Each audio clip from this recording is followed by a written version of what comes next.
Hi, I'm Parneet Jaggi, and this is my 8th lecture in the series of lectures on T.S.Eliot's The Wasteland. Now, before this lecture, we discussed the 5 sections of The Wasteland in brief, and we looked at how Eliot is full of diagnoses of the maladies of his contemporary times in the wasteland. And most of the time he's talking about the disintegration and the degeneration of the modern civilization, which has happened due to several causes, which we'll be talking in this lecture as the thematic concerns of the wasteland. So when we talk of the themes of the poem The Wasteland, the first and the foremost theme that occurs repeatedly is the loss of spiritual and moral values. Now, he repeatedly compares his own civilization, the present times, to the ancient past. For him, the various ancient myths are utilized to reinforce the idea of regeneration through suffering and death. Now, why has this suffering increased in the present civilization? Because life has been commercialized to a great extent.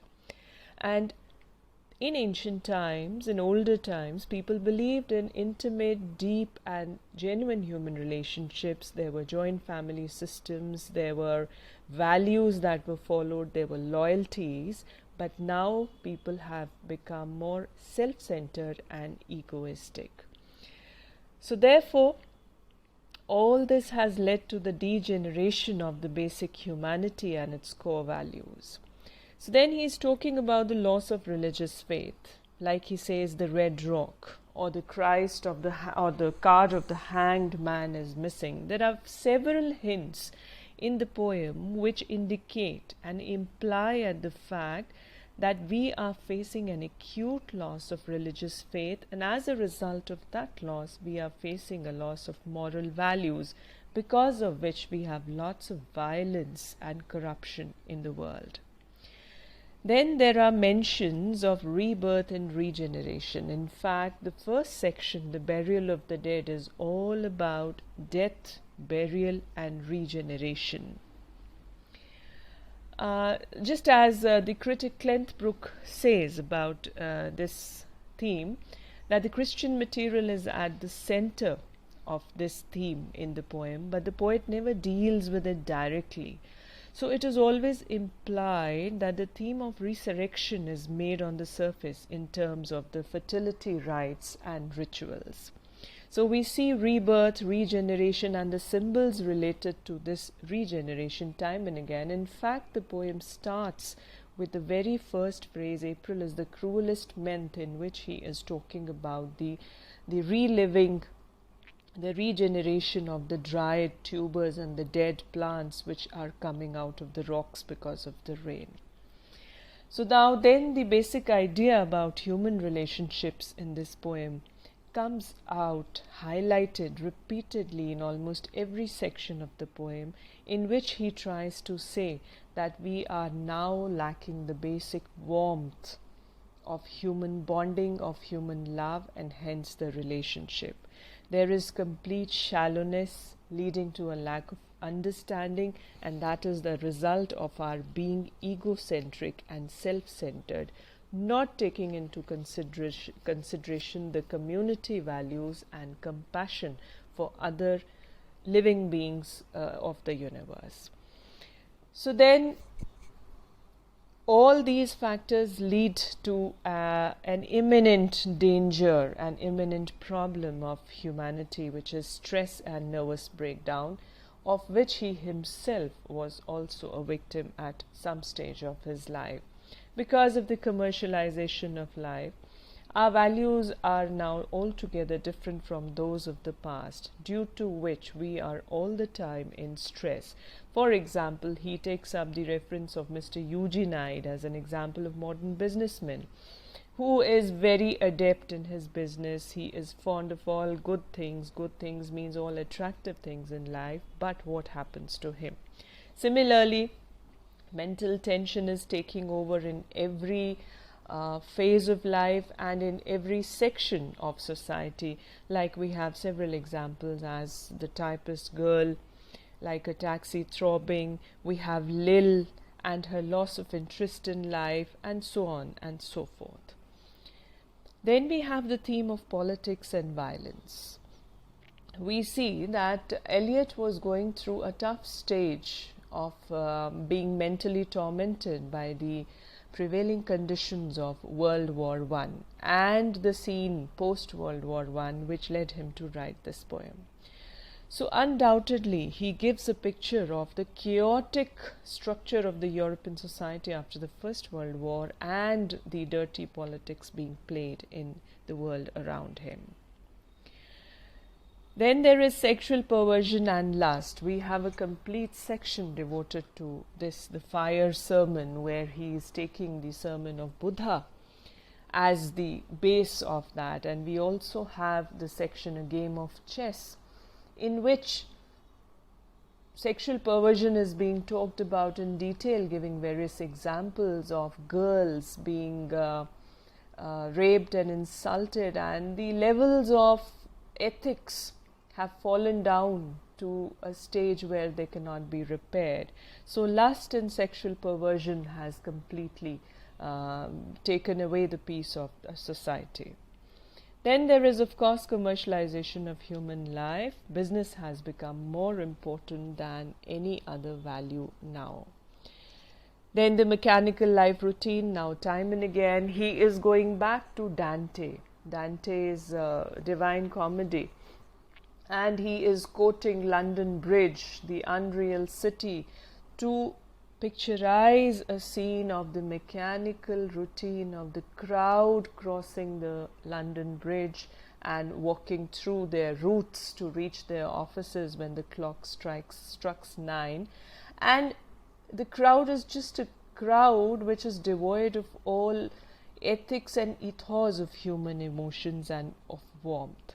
So it has become completely commercialized, mechanical, and hence devoid of any warmth or Christian or religious values. Then he is talking about lack of communication at several places. He is like we have in a game of chess, we have the well-adorned room of Cleopatra, in which that upper middle class girl waits for her lover. But it is so shallow, the relationship, the episode of meeting is so devoid of communication that we hardly come to know what good vibrations they share with each other. Therefore, according to Eliot, life has come to a standstill when we talk about emotions, we talk about bonding, and we talk about faith in one another. Then a search for direction. Yes, it is an aimless cycle moving on like a crowd. At many places he mentions this, that we are moving in a circle without any purpose or target, or we are not reaching anywhere, but we are just moving and moving. So these were precisely the themes of The Wasteland, in which we broadly find the disillusionment of the post-war generation and also the sterility of the modern man. Now, coming to an important topic which forms an indispensable part of the poem and for which the poem is well known, is symbolism. Now, we have innumerable symbols in the poem which cannot be even counted on fingers, and he himself had to provide notes for these symbols and for the allusions that he has mentioned in the poem. So we will just have a look at the few important symbols which may clarify what he wanted to convey in the poem in a broad sense. We have London as the unreal city, which represents crowded and hectic life in a metropolitan cities. Now the London Bridge is falling down, the crowd crossing the London Bridge, going to the offices at a particular clock hour, and London as an overcrowded place, London as a mechanical routine place. So London is representative of any contemporary metropolitan city where a mechanical routine is going on without any satisfaction or contentment or joy. Then we have the seasons. We have winter which denotes death, we have spring which denotes rebirth, and the poem itself starts with the very word April is the cruelest month, when it is spring, actually, when people need to be overjoyed with the rain and with the brightness, with the glory of nature. But on the contrary, the modern wastelander who is spiritually dead is not happy with spring. Then we have drought. We have the allusions of most of the wastelands where drought is the result of the curse which is suffered by the people, and this drought here is symbolic of spiritual barrenness, where the soul is dead, where the soul is dry, a man is devoid of emotions and spiritual growth. Then we have rocks in the journey of Sir Parsifal, and in the first section where he says red rock, there is some hope that there may be the red rock of Christ. So basically a rock is a symbol of spiritual barrenness or dryness. Rocks are arid objects. Then we have dog. When we have the episode of Stetson being mentioned in the end of the first section, he says, beware the dogs don't come and dig the corpse out of the soil, because the dogs are symbolic of human conscience. If human conscience takes its role, if human conscience is active, it may dig down into your soul and make it come alive. So beware, he says. Then fishing, yes, this is the most interesting part, because towards the end of the poem, Eliot turns positive, optimistic, and he wants to set his own lands in order.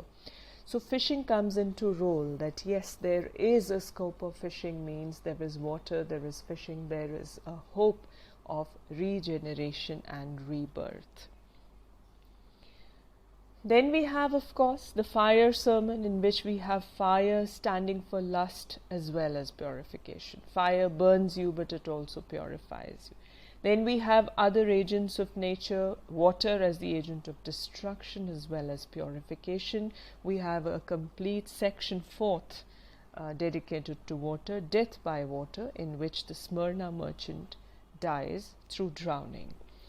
Then we have other symbols like rat sale, which denotes that we are moving like in a rat's hole. It is complete dark, the rats cannot see light, but they are moving in a circle without any goal, without reaching anywhere. Then there is the taxi throbbing and waiting. She is a typist girl who is representative of any modern wastelander girl who is commercially tied to her job, and she has a very mechanical routine without sharing any emotional joys with any other partner or human being, and she has been compared to a taxi who is throbbing and waiting on the roadside.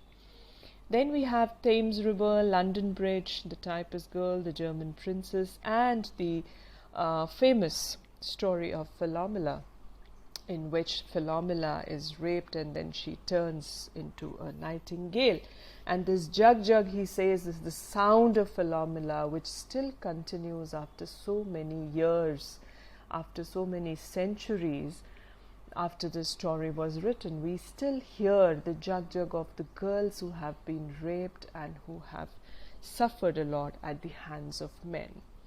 So we see throughout the poem various ancient myths and symbols have been used and utilized to reinforce the idea of regeneration through suffering and death. Now, the disintegration of the modern civilization has been explained due to several causes. Now, these were sexual perversion, laws of faith, laws of moral values, lack of human relationship, commercialization of life, mental tension, politics, and wars. But I must say, before concluding, that at the core of all these problems, he finds the doctrine of rebirth through prayer and suffering. Ultimately, in the last section of this poem, we find that he gets the remedy, he extracts the remedy of this malady through the Indian philosophy, through Brihadaranyaka Upanishad, in the form of three das, da, Data Damyata Dayadvam. So finally we see that he is able to reconcile to whatever problems are going on and find a universal solution in the form of faith and in the form of this philosophy through which at least he is trying to initiate setting his own lands in order. So this was about the theme and symbolism in the poem The Wasteland. We'll be taking up the structure and style of The Wasteland in the next lecture of this series. Thank you for now.